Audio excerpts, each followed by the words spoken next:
não estava pregando mais a palavra conforme ela tinha que ser pregada e ensinada.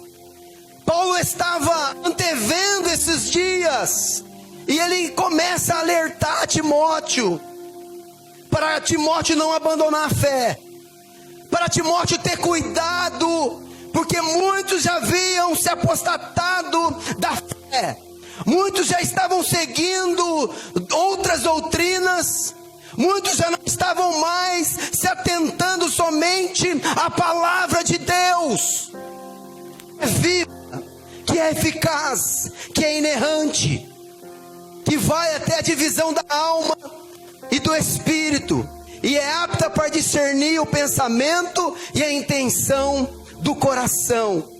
Ela vai entre juntas e medulas. Paulo já estava antevendo o que estava por vir, e ele vai alertar Timóteo. E no capítulo 4, onde nós lemos, ele exorta a Timóteo diante de Deus e de Jesus Cristo, para que Timóteo pregue a palavra. Pregue a palavra. E muitas vezes a palavra, ela não é como nós queremos ouvir. Muitas vezes a palavra não é para agradar o nosso ego. Muitas vezes a palavra não é para nos colocar em um pedestal, mas muitas vezes a palavra, ela vai nos confrontar. Muitas vezes a palavra, ela vai nos tirar da zona de conforto. Muitas vezes a palavra, ela vai trazer à tona a nossa realidade. Ela vai trazer à tona quem nós somos verdadeiramente diante de Deus. Halamaia Suricandarábia. Era o que estava acontecendo naqueles dias. Muitos já não estavam pregando mais a palavra. Muitos já estavam ensinando outras doutrinas. Muitos já estavam pervertendo a fé de muitos, voltando para o judaísmo, voltando para outros ensinamentos que fugia da palavra de Deus, que fugia do que Paulo havia ensinado na igreja aonde ele fundara. Aleluia. Pregue a palavra. A palavra nos confronta, ela nos sacode, ela bate de frente, ela molda o nosso caráter, porque o nosso caráter tem que estar enquadrado com a palavra. E muitas vezes não vai ser fácil, muitas vezes não vai ser do nosso agrado, deixar que a palavra nos molde, deixar que a palavra nos limpe. É conforme diz em Hebreus 4:12, a palavra de Deus, ela é viva e eficaz, e mais penetrante do que espada alguma de dois gumes. Ela vai até a divisão da alma e do espírito, como eu já disse. Ela vai lá onde ninguém vai. Ela vai no ponto aonde ninguém toca.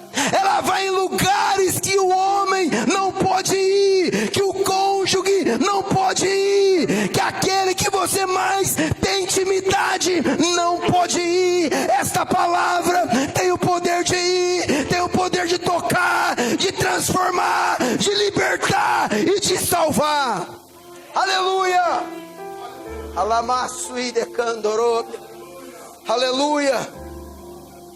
Era a preocupação que Paulo tinha. Prega a palavra, Timóteo.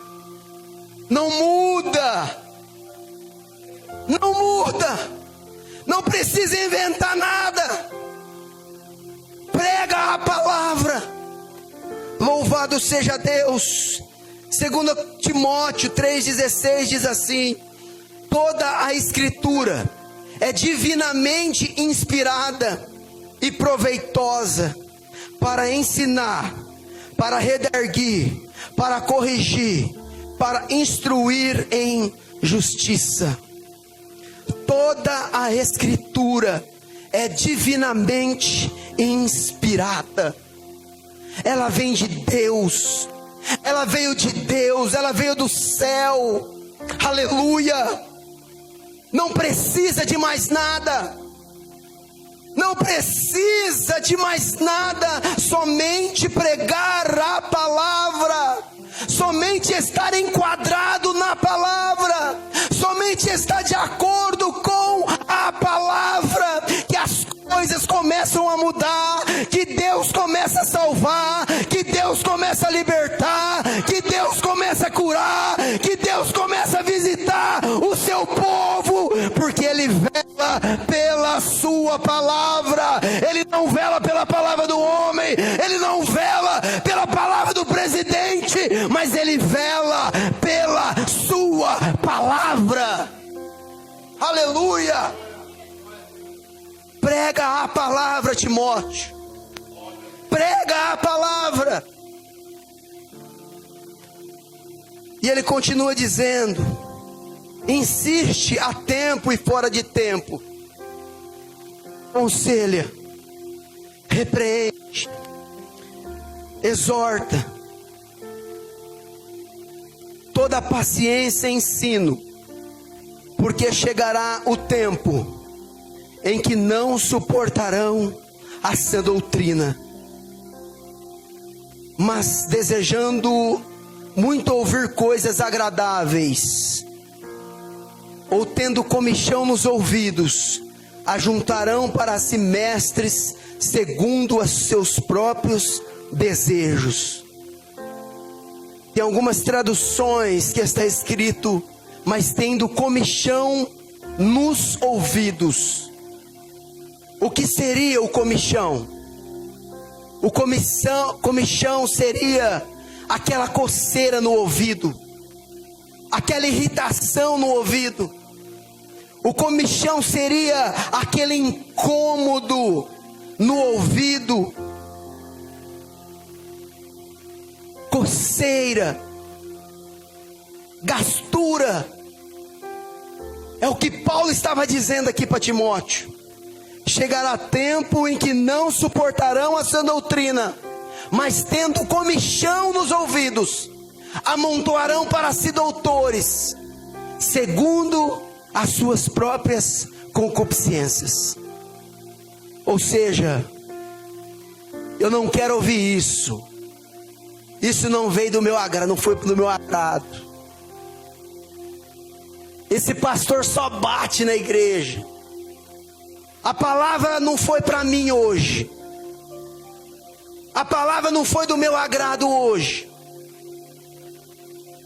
E tem muitos desse jeito, com comichão no ouvido, que está impedindo de ouvir a palavra de Deus, que está impedindo de filtrar a palavra de Deus, de escutar a palavra de Deus, de ouvir a palavra de Deus. É irritação nos ouvidos.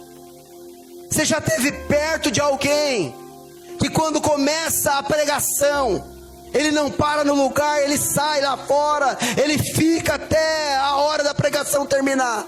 Ainda bem que aqui não tem, mas em alguns lugares por aí, quando o pregador se levanta para pregar, quando a palavra está sendo exposta, muitos não param no lugar, muitos não têm mais a sensibilidade de ouvir a palavra de Deus, muitos não têm mais aquele prazer, mas o comichão tem irritado, o comichão não tem deixado muitas pessoas entenderem a palavra de Deus. E o que Paulo estava alertando Timóteo é que naqueles dias já estava acontecendo isso, mas viria um tempo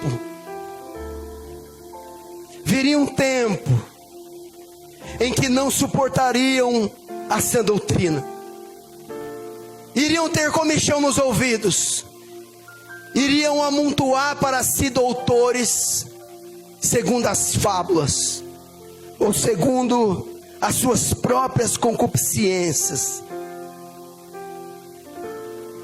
E é interessante que o comichão é aquilo que não deixa a audição filtrar, captar o que está sendo pregado, o que está sendo ensinado, o que está sendo dito. E depois que Paulo ele se preocupa nesse requisito, ele vai dizer a Timóteo acerca das fábulas, porque as fábulas começaram a retornar nos cultos. As fábulas começaram a retornar e tomar o lugar da palavra de Deus. As fábulas começaram a ter mais atenção do que a palavra de Deus. E a preocupação de Paulo era essa: iria vir um tempo em que eles iriam amontoar para si doutores, segundo as fábulas, ou mestres segundo os seus próprios desejos. Aí está a preocupação do apóstolo, aí está a preocupação de Paulo.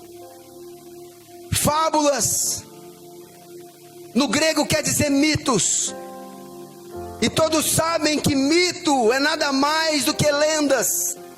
Mitos é nada mais do que história.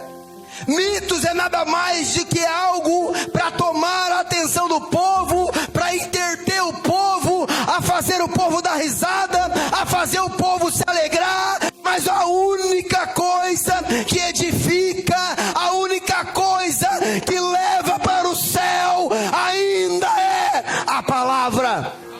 A única coisa que liberta ainda é a palavra. Aleluia. Aí eu começo a entender a preocupação de Paulo, a preocupação que ele estava, porque ele deixou Timóteo em Éfeso, ele deixou Timóteo em algumas igrejas, e a preocupação dele era que Timóteo não viesse a se corromper, como alguns discípulos já haviam se corrompido, como alguns já haviam abandonado a fé e não professavam mais Jesus Cristo, e achavam que somente a palavra de Deus já não era mais suficiente. Iriam amontoar para si doutores, segundo o que eles queriam ouvir.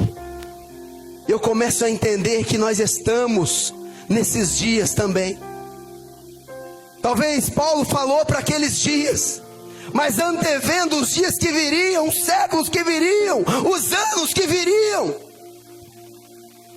Observe hoje, temos igreja para todo gosto. Observe hoje, temos pregadores, palestrantes para todo gosto.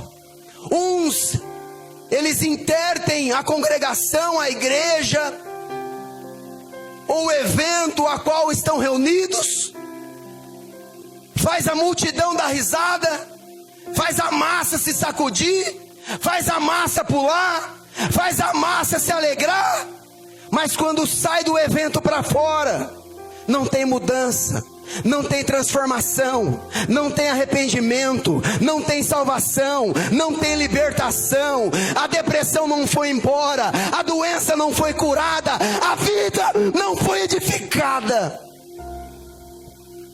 Voltaram às fábulas, voltaram a contar histórias, a contar mitos.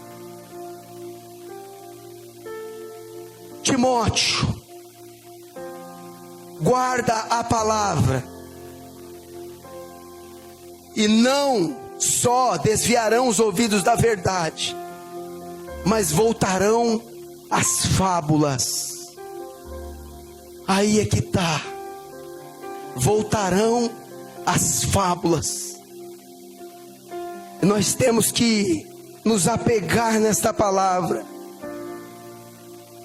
e não voltar mais atrás, andar nesse novo e vivo caminho e não voltar mais atrás. É como o salmista disse: lâmpada para os meus pés é a tua palavra e luz para o meu caminho. Temos que nos atentar a esta palavra e não voltar mais atrás. Porque nós não precisamos inventar moda, contar história. Porque o que salva e liberta é a palavra. O que liberta o homem é a palavra. Jesus, enfrentando Satanás no deserto, ele o confrontou com a palavra. Ele o confrontou com as Escrituras. Nem só de pão viverá o homem, mas de toda a palavra que sai da boca de Deus. Foi com a palavra. Foi com a palavra que é viva e eficaz.